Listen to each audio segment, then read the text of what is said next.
Hello and welcome. This is This is on screen, off screen. Thank you all so much for listening. I'm going to start off with some comments that we got at Angel Turtle. This is the person that recommended Artful Dodger. Artful Dodger to me. She said, "You're welcome, Conlon. I'm so happy that someone loved the Artful Dodger as much as I did, and thank you. I had no idea there was going to be a season 2 coming out. I was under the understanding that it was canceled, so thank you for making my whole day." This Thanks person for is. rec- Go ahead. Thanks for recommending me the show. I literally love it. I've been so unbelievably busy this week, but I genuinely want to rewatch it with my wife because I love it so much. It's a good one. She also just recently started listening to Dungeon Crawler Carl. So, Yes. as she got to the first boss battle, and I'm excited to see what she thinks because it's a good series. It's a great series. Lauren commented, "Is now a bad time to say I like horses? I could go into detail if you'd like." I'm going to go ahead and No, speak for Conlon. No, we don't need to hear about the horses. we don't need to hear about the horses ever. Never, never, never, never, never. I haven't had horses growing up. No. I didn't have horses. I just raised a lot of horses because it was literally like my house, horse corrals, and a Maverick. And that was all Bluffdale really was when I was little. But yeah, not a big horse person. Me But that being either. said, Conlon, what's your first topic? Okay, my first topic is Running Point. It's Netflix new show. It's been their top show for a minute now. Have you watched this at all or seen Never even anything on heard it? of it. Okay, it's Kate Hudson's new show, which is really the reason why I watched the show because I like her a lot. Um, How to Lose a Guy in 10 Days is literally one of my favorite movies of all time. I love it. And she hasn't done a lot in a minute. So I was excited to see her in something again. This show is fine. She is part of a family that owns a basketball league, and her brother, who is the one who's kind of the chairman, he's running the league, has a drug addiction and ends up going to rehab and names her as kind of the replacement. She's loved basketball her entire life, and she has kind of been put to the side because her dad is a misogynist type of person and doesn't believe in her. So she ends up being the starlet who goes and gets, she starts doing drugs and is on the cover of all these tabloids all the time. And this is kind of her comeback story where she can do what she really is passionate about. The show on its own, a story about basketball, a story about a team that's suffering and coming back together, all of that is really interesting, but they don't focus on the basketball quite as much as they focus on the drama, which for this kind of show would be fine. But the problem is every part of it feels like you've seen it before. I don't like the saying like this is written by AI. I think most of the time it doesn't feel like it's that way. This to me feels like it was written by AI. It's like this point needs to happen, then this point needs to happen, then this point needs to happen. And it makes it so the whole show's watching just kind of feels a little shallow and not very engaging overall. You have Kate Hudson, she lifts up the story a little bit. You have Brenda Song, the girl from the. Sweet Life of Zack and Cody. Yeah, she does a really good job in it. She's great. London She Timpton. has a little brother who they find out is kind of a bastard child, and they decide to adopt him into the family, and he starts taking on more important jobs. He's very young and he's just figuring things out. He does a really good job, lifts up the show a little bit. There's a lot of good aspects, but the story is so I've seen this 10,000 times that it kind of becomes So explain your quote in our doc then, because that's kind of a different.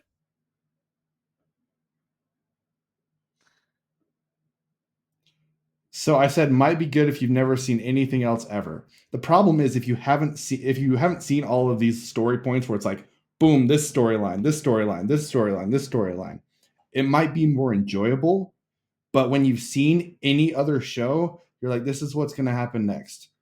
They're going to tell a joke now. They're going to tell a joke now. Okay, dramatic music now.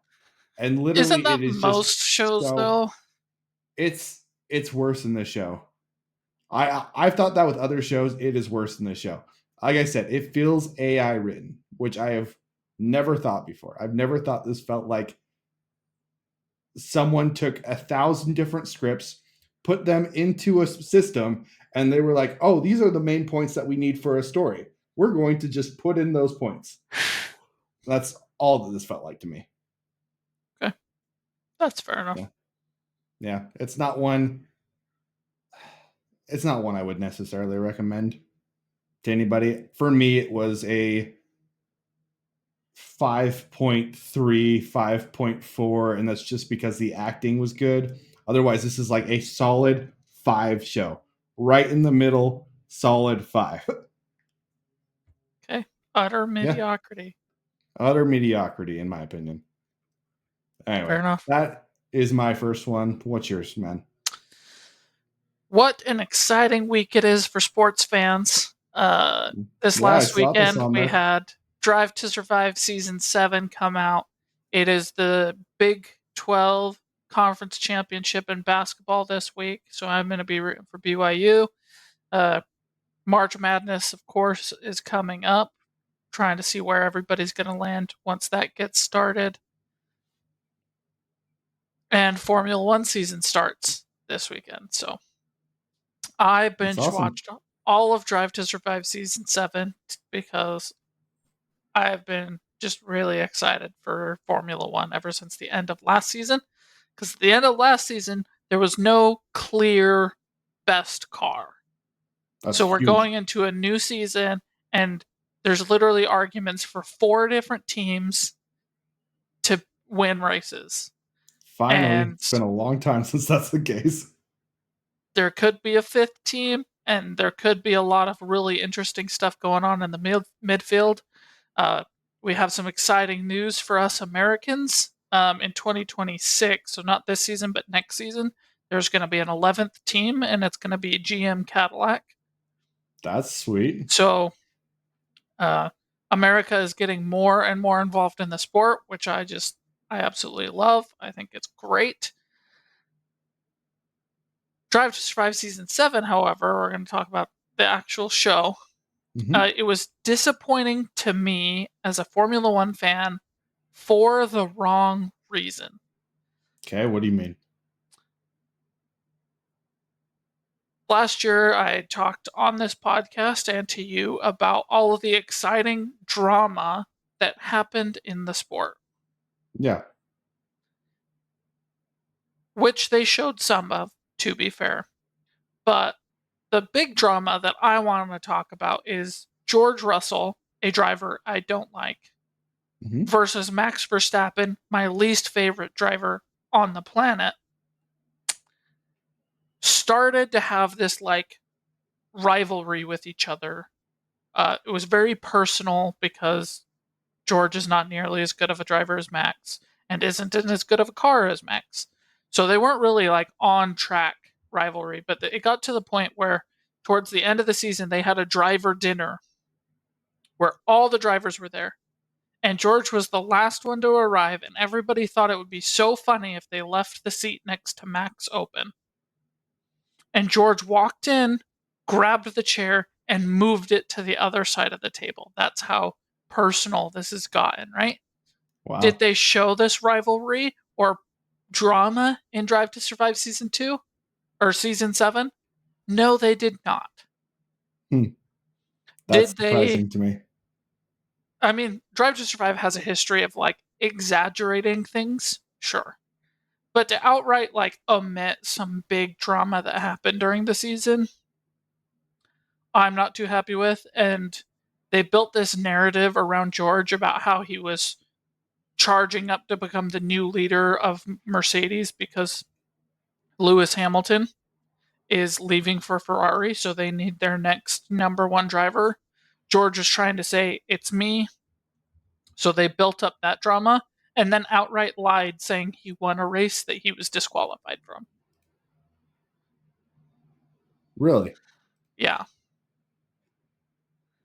Hmm. So, I mean, it's gotten to the point where they're not exaggerating anymore. That's just a blatant lie. Yes, George Russell crossed the line in first place, but to say he won it would be wrong because he was disqualified for it. Lewis Hamilton won that race. Um, and like I can see their motivations to it because Lewis Hamilton has never really been involved with the show. So to prop up a character that That's isn't been even involved. part of your show, then that doesn't make any sense. Whereas you can build this narrative around George Russell. It makes sense. I just I wish they would have just shown the drama that was actually there because I get it. The first half of the season was super boring, but the second half was so full of so many stories. And there was the Max Verstappen versus Lando Norris drama that happened. And they mentioned it more as a side note than what actually happened. So they're downplaying real drama and they're over exaggerating and outright lying about drama that's not even there. And they're not even mentioning the most interesting drama. So it was still an enjoyable show. It's still great. I still love Drive to Survive. I'm really happy I watched the season of of the show. I'm still hyped for the next season. We've got 6 new drivers of the 20 seats. So literally That's right over awesome. a quarter of the drivers are brand new to the sport, which means anything can happen, anybody can show up and play, and also there's going to be carnage because new drivers plus Lance Stroll is never a good combination. How much of the interest in America that America has for Formula One do you think comes from Drive to Survive? Uh, the sport exploded in the United States directly because of Drive to Survive. Okay, I would wager half of all new American fans are because of Drive to Survive, if not more. that's pretty cool. I think I'm in the minority where I became a fan of the sport, then watched Drive to Survive. And how did you become a fan again? I actually don't remember this. So I was working the night shift at security, and I'm a car guy. I've always loved cars. I've tried getting into racing previously. I've tried watching some NASCAR on TV, super bored. I tried watching some other stuff, super bored. But I have the ESPN app and am a fan of car things on social media. So I was aware that going into the last race in 2021 that Max Verstappen and Lewis Hamilton were tied in points. They were marketing the crap out of it. You know, whoever wins this race or even finishes ahead of the other driver in this race wins the World Drivers' Championship. So I knew that going in. I was like, hey, I've got nothing else to do. It's 2 o'clock in the morning here in Utah. It's snowing outside. Uh, I'm super bored. I have Sling TV and it's on ESPN. Let me just try. And I'm going to try doing watch motorsports differently this time. I'm going to Yeah. root for somebody. So Okay. I decided ahead of time, I'm going to root for whoever is losing the race. And if I like the sport, between Lewis and Max, because those were the only two that I knew. So whoever was behind, and then whoever lost the race would be, if I continued on with the sport, I would be a fan of them. So Okay. Max versus Lewis, we're racing for my fandom as well, right? I Yeah. turned on the race. Max was behind. I was rooting for Max. Um, Even at the beginning, when there was some drama about Lewis cutting a corner, I was like, okay, we can move on from that. Let's go, Max. Come on. It's a race. Don't get hung up on this thing. And he ended up getting so far behind, I was ready to be a Red Bull fan. I was ready to Max Verstappen hat, Red Bull, The let's whole do thing. this. And then the crash happened, and the commentators were doing a really good job with explaining, like, hey, this is how things usually happen. Um, It's unlikely that we're going to get another racing lap, but I know they're going to try and push to get one more in because of this. They were talking about the situation with the tires that both drivers were in. And I was like, governing body needs to uphold the rules, right? Refs in basketball and football, their focus should be on the integrity of the sport, not the excitement of the sport, right? Yeah. So in this case, the referees, the FIA, decided to rule in favor of the excitement of the sport, not the integrity of the sport, Okay. thus causing Max Verstappen to win because he had the advantage on the tires and he didn't have to fight through other cars like he should have. A lot of reasons went into it. Max won. Max is a phenomenal driver. I have since rewatched that whole season. He deserved to win. I'm not going to argue any of that. Okay. But I was still ready. I was like, hey, you know what? Max Verstappen,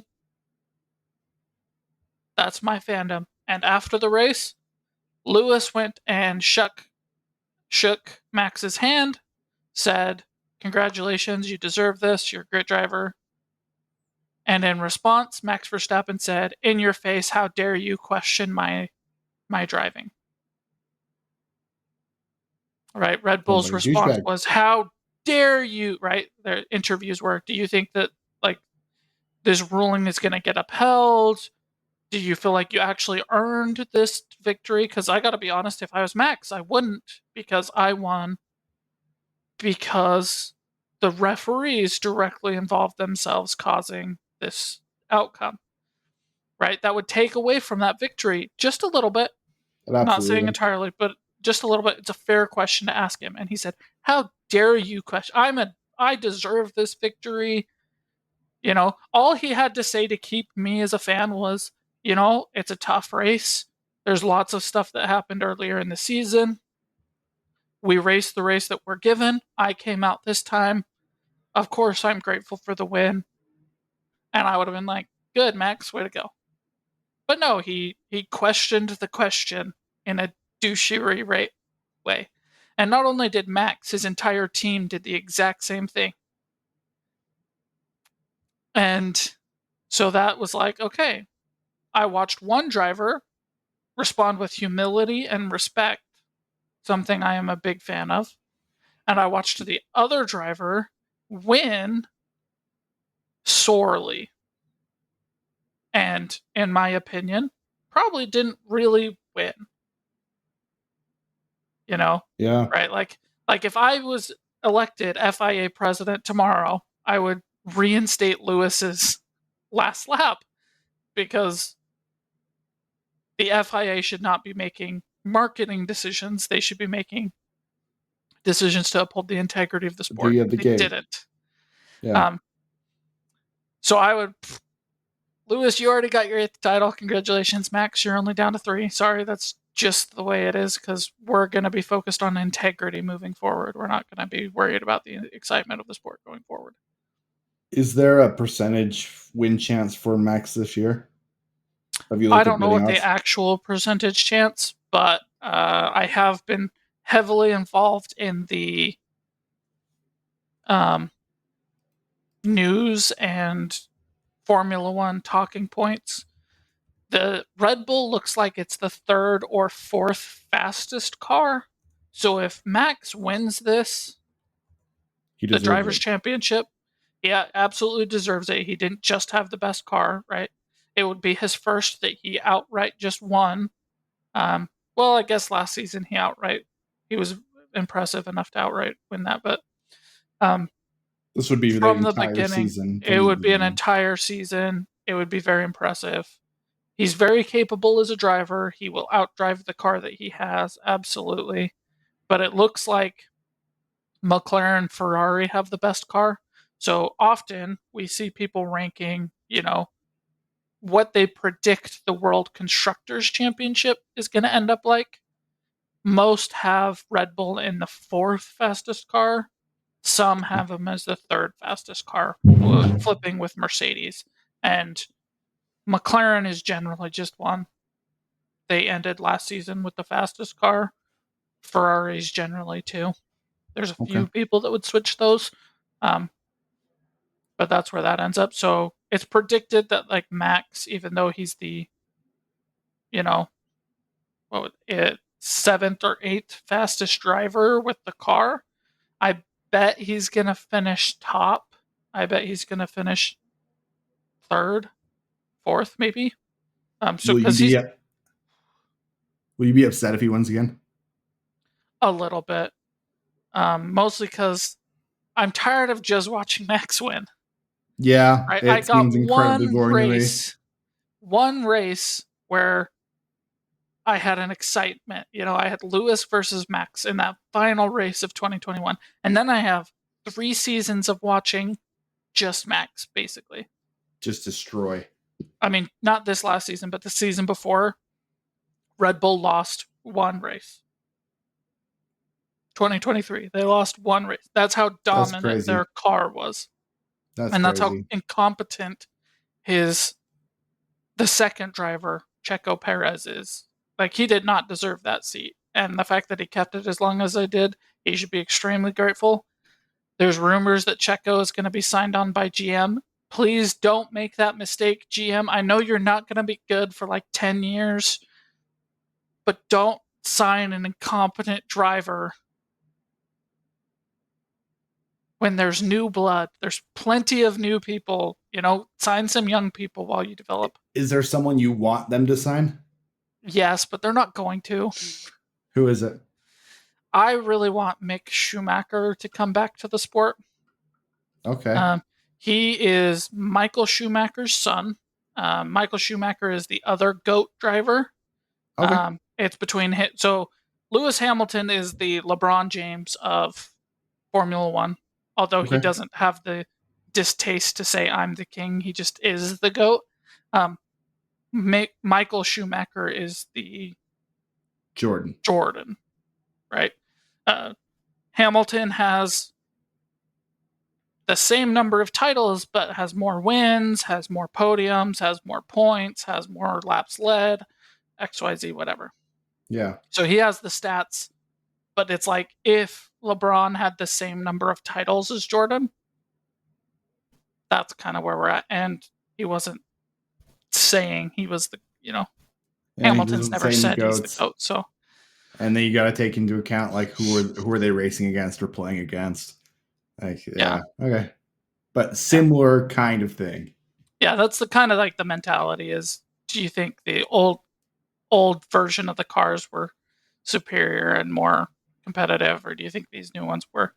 Um, I go with Hamilton because I'm a Hamilton fan, and like I was the fan of the sport during the Schumacher days, but I have researched enough to know he is kind of more like a Max Verstappen type driver. So, like, there was a point in time where he crashed his own car into the person he was about to lose to, so that he would still win the World Drivers' Championship. Uh, that's dedication. That's also not honorable. Lewis is an honorable person, so You like him. Cool. I like him. So I'll still go with Cool. Lewis. Hopefully Max gets crushed this year. Absolutely I don't obliterated. want him to get crushed. I really don't. What I want here, okay, here's my. Yeah. I want 2025 to go like. I want Lewis to win his 8th title with Ferrari because that would That'd just be be sweet. incredible. That would be great. Yeah. I want Charles Leclerc to take 3rd Okay. because I want Lewis to actually establish his greatness and not just like, oh well, Charles gave it to him in the end or something like that. I want Lando Norris to take a clean 3rd, and I want George Russell and Max Verstappen racing the entire season for 4th. Okay. Because I hate both of them, so when they crash into each other, I won't care who comes out on top. Like, Max is a douche, and George You is think a prick.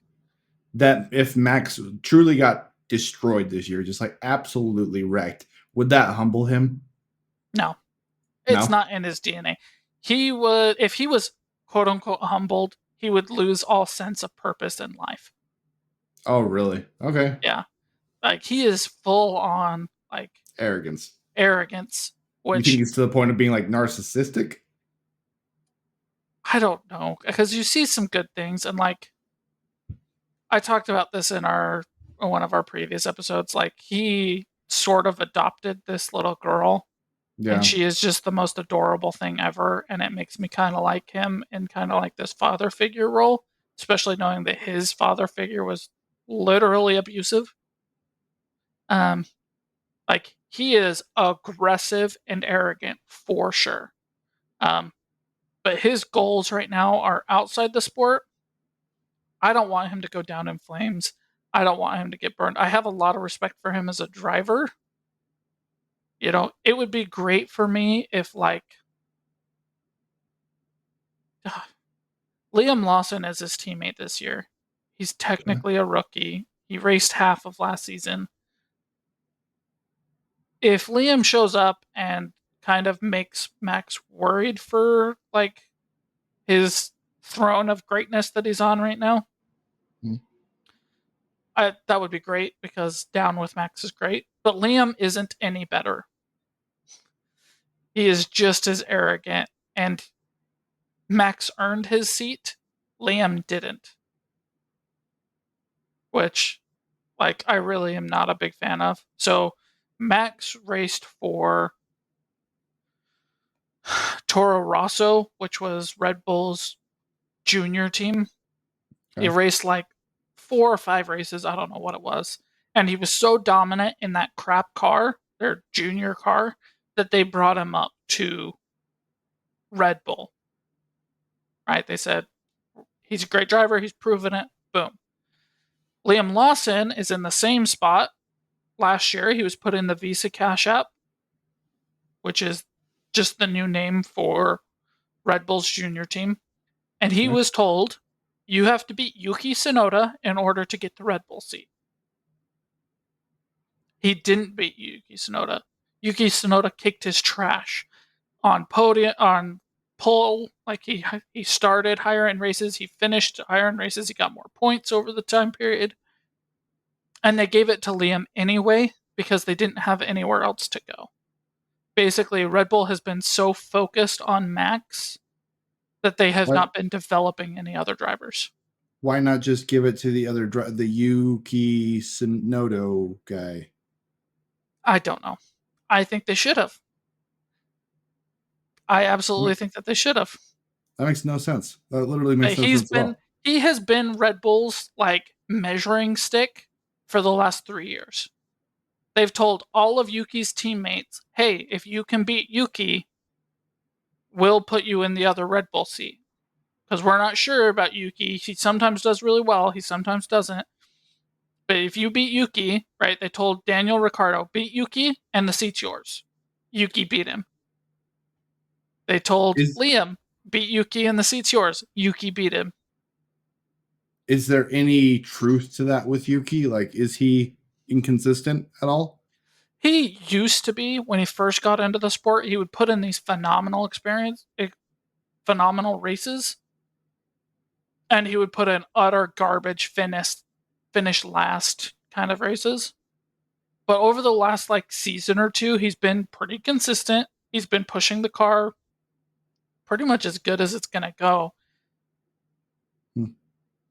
If I were in charge of Red Bull, I would 100% put Yuki in that seat. Do you think Yuki is max possible dethroner good? No, no. Okay. Do you I think would put Yuki? Yeah, where's Yuki Yuki on the people who are actually racing right now? lovable, but not a good enough driver to win a driver's championship. So like Okay. Yuki is great as a number one driver of a B team or Okay. a secondary driver, Okay. right? He's a Botas, he's a Signs, somebody who you're like, I don't think they're ever going to win a driver's championship, but they would do a lot of work to get us a constructors championship. They'd be a really good secondary teammate. Really, they'd put in the work and do what was required to give you the best chance of being successful. Yeah, and they don't have the big head to not take that seat, right? Like Yeah. McLaren right now, they have this problem where they have two absolutely phenomenal drivers, two drivers that can win, that can and have won races, and two drivers that are suspected to be as good enough to take drivers' championships. But what usually happens in that situation in this sport is they take points away from each other and end up costing themselves the championship and their team the constructors championship. Who do you think is the best second right now? The best secondary driver? Yeah. I don't know. We just got a whole big. Let me.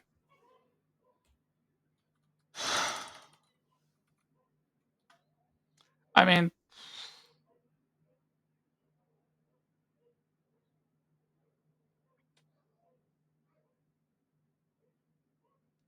Hulkenberg. Okay. He's currently the primary driver at his team, but he's very much a C tier team. He's on Sauber, Okay. and that team is going to become Audi next year, and is last in the drivers' championship last year, last in the drivers' championship the year before that, and going to be last this year. So, does Audi have a team, or will that be new too? They bought Sauber. Oh, The okay. only reason Sauber is called Sauber is because Audi's engine is, they don't have one for this current regulation. They've been building towards the next regulation, which is 2026. And So they don't next want to year. stick their logo on a car with a Ferrari engine. That's literally the Oh, only reason why. okay. Okay. So next So it's year you get called, your Audi and your GM. I do. I'm very excited. That's My pretty two cool, man. companies, GM and Audi, are both entering the sport. And they're going to kick Ford's ass, and I'm so excited for it. Who does Ford? Who's on Ford? Red Bull. Oh, okay. But here's the problem. They joined super late.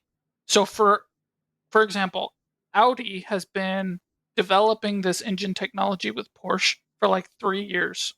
Wow. Ford just started up this and started like 6 months ago and signed on with Red Bull because Red Bull was originally going to partner with Porsche, but the deal fell through because they couldn't agree where to stick their manufacturing. So Porsche said, I'm not doing it. And Ford was like, we'll do it. And Red Bull was like, we have nobody else. Fine. So right now, the reports coming from Ford's engine development side is we're super far behind. We don't know what we're doing. Be prepared for a crap engine. They could be a lie. It could just be them, Marketing or something. marketing and trying to trick everyone so that nobody suspects anything. Could be the case. It also could be true, but they could they could make a breakthrough this. They've got an entire year before 2026. So they could make a big breakthrough and totally show up with a reliable engine. But I mean, it's Ford. So reliability, Probably not. probably not. Um, that's my line of thinking anyway. If it does happen, like I said, I'll be super excited. I would love for Audi to just come storming out the gates with a great car. Probably not going to happen. Probably will take a year or two, But that'd be awesome. but it would be awesome. But if they had Nico Hulkenberg and Mick Schumacher as their drivers, you'd have a German team with two German drivers, and I love both those drivers. Is there a age cap for this sport? Like your reaction times and stuff get slower as you get older. I would assume there'd be some point where you not do as well. As long as you're good enough, you're good to go. So Lewis Hamilton turned 40, and the oldest driver, Fernando Alonso, turns 45 this year. Who's the oldest driver that's ever done it? Do you know? I have no idea, but I think it's really old.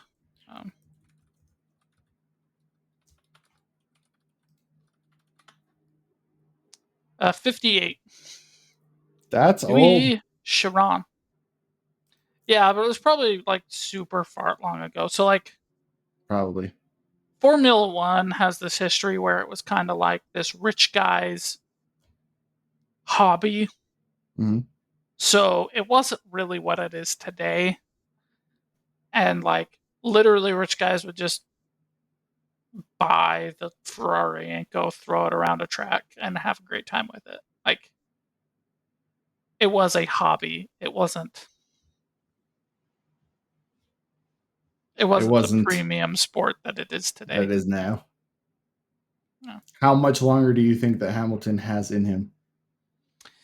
It depends. He said, quote, if I win the 8th title this year, I don't see myself leaving anytime soon. Oh, really? Okay. I would assume he'd keep going till he get that 8th title, and then he'd be like, "Peace, I'm out." He has a 4-year deal, Okay. so could be as late as 2029. He could just race a season or two and call it. I know he's really chasing that 8th title, and I think this season is really going to define for him when he's going to leave. Okay. Because let's say, hypothetically, Ferrari has the best car and Charles dominates. Charles wins the drivers' championship. Lewis takes like 6th. I think that would be a sign that he's washed. He doesn't have it anymore, and that would have to weigh on him. And then he might Let's be say done at the 4 years. they have a really close fight between them two, and Lewis loses by 1, right? Whatever, wherever in the line, right? Second, Yeah. third, fourth, first, second, whatever it is, and he loses by 1 point or like less than Very 50 close. points. I bet Lewis would be like, "Oh man, I can get him next time. I'm so gonna win this. This could be right." So he's in a new team. He's wearing red this year.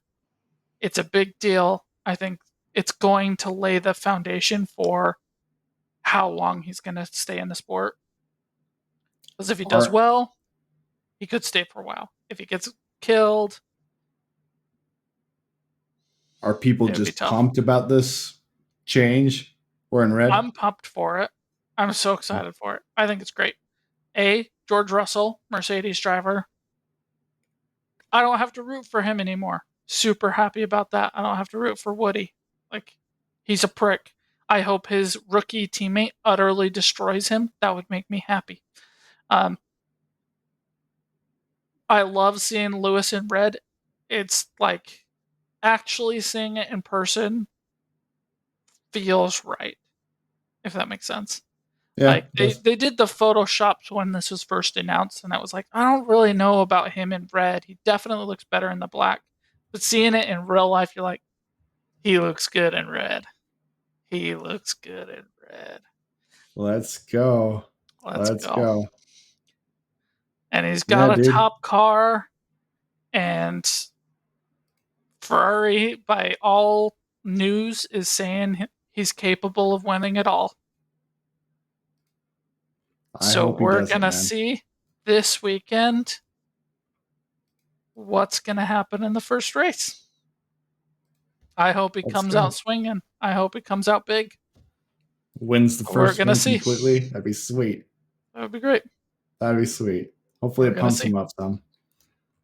Anyway, guys, that is going to be our first episode. Thanks for watching. We appreciate you so much. If you are an F1 fan, I'd love for you to comment and talk about this. I talked to Josh about it. I've watched a couple. I'm not the biggest fan in the entire world, but I think it's a super cool sport. And I'm more excited now that there's more competition. Like I'd be more prone to watch it. In the last couple of years, I've been like, well, it sounds like Max is going to win, so cool.